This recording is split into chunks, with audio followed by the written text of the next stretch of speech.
Hey there y'all, today I'm going to show you 5 easy things you can do to your lawnmower to help it last a lifetime, and they are so simple and easy that anyone can do them. The first one is the absolute easiest, and that is simply don't let it run out of fuel. Every time you go to use your lawnmower, make sure you top it off, because when they run out of fuel, they suck sediment down into the fuel system. Number 2 is check the oil, and you're going to do that every single time before you start it.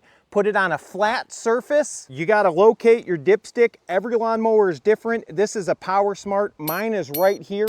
This just untwists. I know it's hard to see on the camera, but we got oil all the way up to here. Make sure you wipe this off before you put it back in. Even though you may not know how to do an oil change or even how to add oil, simply checking to make sure it has oil in it will help your engine immensely. 3 and 4 kind of go together, and 3 is don't tip your lawnmower side to side or forward. If you ever have to tip it back. Number 4 is clean it after every use.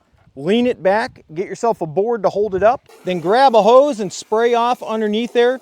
You don't have to go crazy with this, just try to get most of it off. And the 5th easy tip is to check your blade, make sure it's not bent or damaged, and make sure both edges are sharp. And I promise you, if you do all 5 of these things, it will help your lawnmower run efficiently way longer than if you didn't.